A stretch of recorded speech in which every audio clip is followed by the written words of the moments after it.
It is late, and the world outside our windows is moving at a speed that feels entirely unnatural. I used to think that to survive times like these, you had to be faster than everyone else. I thought you needed to catch every trend, trade every headline, and constantly outsmart the crowd. But then I watched the market dismantle people who were far smarter and far faster than me. And I realized that true financial survival, especially when global headlines start sounding like final warnings, belongs to the boring. Let us look closely at what is happening on the global stage right now, because the math of chaos is always predictable, even if the timing is not. We are seeing reports of structural escalation, of decision-making centers being targeted, and supply infrastructures facing quiet, hidden risks when you look at conflicts, whether it is the deployment of advanced missile systems like the ones hitting tactical junctions or the disruption of energy corridors. The immediate reaction of the crowd is panic or speculation. People run to their brokerage accounts, they try to short the market, they buy volatile defense stocks, or they liquidate everything into cash that is quietly melting under inflation. I made those exact mistakes a few years ago. Thinking I could trade geopolitical friction, it was a complete illusion, an expensive lesson that taught me that trying to profit from chaos is just a sophisticated way of gambling. The reality of our current economic landscape is that volatility is an unavoidable tax on the undisciplined.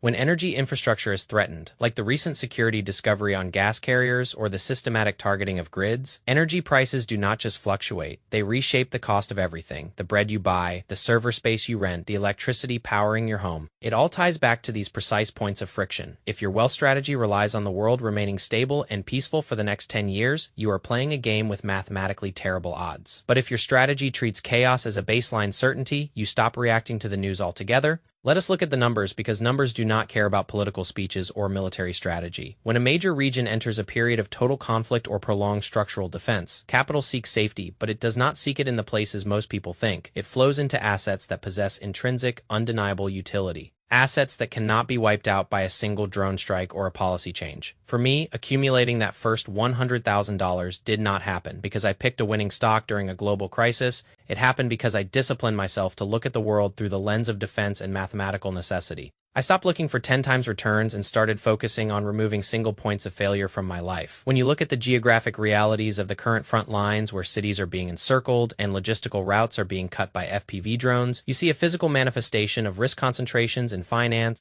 Most people do their portfolio mapping exactly like those flawed military lines. They build white zones and yellow zones pretending they have control. They assume their diversified mutual funds or their tech stocks are safe because a reliable source told them so. Then, a systematic market shift occurs, an energy shock or a credit crunch, and they realize their buffer zone was entirely imaginary. The lesson from the ground is that true control is rare, and the only margin of safety that matters is the one you build with deep structural redundancy. That means holding assets that have zero counterparty risk, assets that thrive on patience rather than momentum. We are currently living through a period where the global order is calibrating, and that calibration is going to be incredibly noisy. There will be more final warnings, more technological surprises like fiber optic, long-range interventions, and more economic sanctions. Every single one of these events will trigger a wave of emotional narratives designed to make you act, designed to make you trade. The media needs your attention, and the market needs your liquidity to feed the institutional machines. Your only job sitting across from me tonight is to refuse to give it to them. We must embrace the boring truth that wealth is built in the quiet spaces between global panics. It is built by maintaining a high savings rate, buying high-quality cash-flowing assets when everyone else is selling, and letting compound interest do the heavy lifting over thousands of days. It is not glamorous. It does not make for an exciting social media update, and it will never make you rich overnight, but it is the only method that has a mathematical certainty of success over time.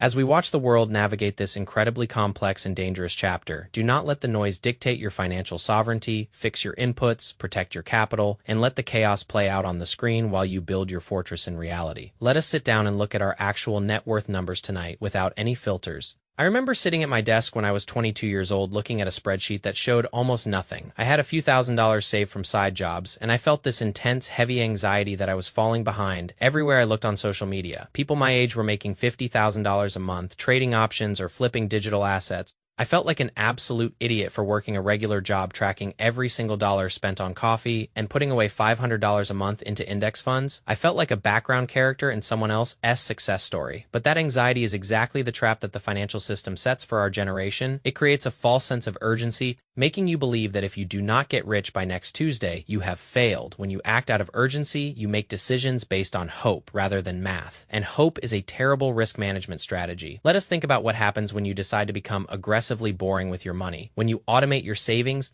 When you minimize your lifestyle inflation and when you build a cash buffer that can sustain you for a full year without any income, something shifts inside your brain. You stop checking the daily market charts. You stop caring if the S&P 500 drops 2% or jumps 3% in a single session. You start realizing that a market crash is not a tragedy. It is simply a clearance sale on high-quality assets. When the world feels like it is spinning out of control, having $50,000 in pure liquid cash is a psychological superpower. It allows you to look at a corporate layoff, a geopolitical shock, or a sudden economic downturn not with terror but with absolute calm. That calm is what allowed me to cross the $100,000 mark before turning 26. It was not a sudden stroke of luck. It was the cumulative effect of saying no to 1,000 small temptations. It was saying no to the newer car lease, saying no to the overpriced vacation I could not afford, and saying no to the hot stock tip. My friend gave me at dinner, every time you say no to a useless expense, you are saying yes to your future freedom. Let us look at how capital actually behaves during macro crises. When a country faces infrastructure damage, or when shipping lanes are disrupted,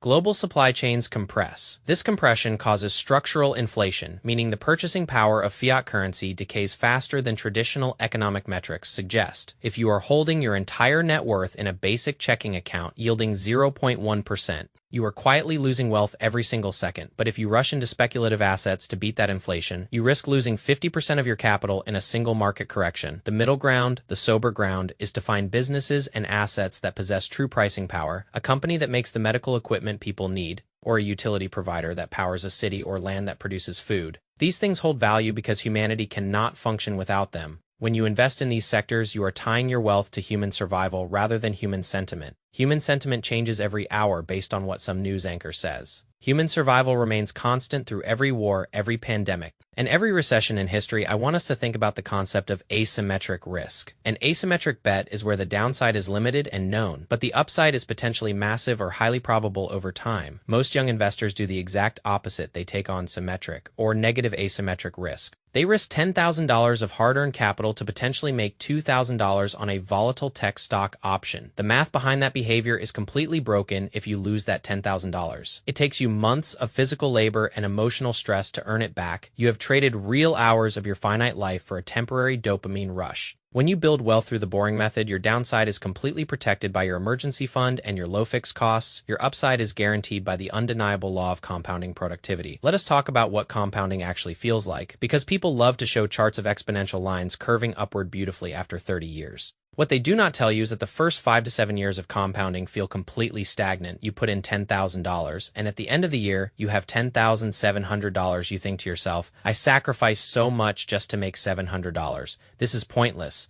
The urge to quit and buy something shiny becomes almost overwhelming, but if you stick through that dead zone, if you keep adding capital year after year, the math begins to take over. Suddenly, the interest on your interest starts earning more than your monthly contributions. Suddenly, your money is working harder than you are. That is the moment true financial sobriety clicks. And once you experience it, you can never go back to gambling. Let us examine the current energy crisis mentioned in the global reports. The discovery of explosives on industrial gas carriers is not just an isolated security incident. It is a warning shot for global logistics. It proves that the physical infrastructure supporting our digital world is incredibly fragile. We live in an economy that assumes perfection. It assumes planes will always fly on time, ships will always dock safely, and electricity will always flow cheaply. When that perfection breaks down, the businesses that rely on cheap debt and constant growth collapse instantly. The businesses that survive are the ones with clean balance sheets, zero debt, and massive cash reserves. The exact same rule applies to your personal life. If you are leveraged to the hills, if you have a massive car payment, a huge mortgage, and credit card debt, you are relying on perfection. You are assuming your job will always be there, your health will always be perfect, and the economy will always expand. That is not a strategy.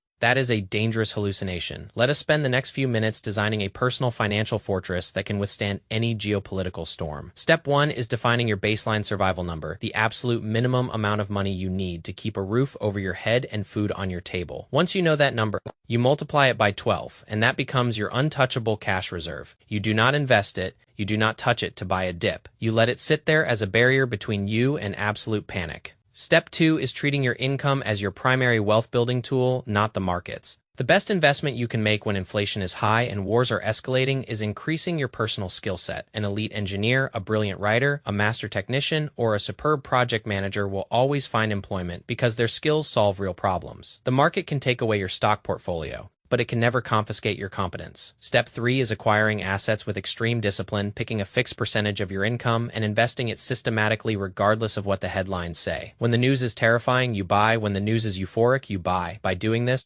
you remove human emotion from the equation entirely. You let dollar-cost averaging turn market volatility into your greatest ally. I look at my peer group today and I see so much exhaustion. People are tired of trying to guess which way the world is going. They are tired of the constant cycle of outrage and fear. They are looking for an anchor, something stable that they can rely on when everything else feels like shifting sand. I am telling you that financial discipline is that anchor. It gives you the freedom to log off Twitter, to turn off the television, and to focus on building a beautiful, quiet life with the people you love. Wealth is not about showing off. It is not about buying a luxury watch to impress strangers on the internet. Wealth is the ability to wake up in the morning and realize that nobody owns your time except you. It is the ability to say no to a toxic boss, to take care of your parents when they get sick, and to sleep peacefully through a global banking crisis. Let us stop chasing the illusions that the financial industry sells us. Let us stop looking for the secret formula or the hidden loophole that will make us rich without effort. The formula has been public for hundreds of years. Produce more than you consume, invest the difference in productive assets, and have the radical patience to wait. It is a mathematical certainty.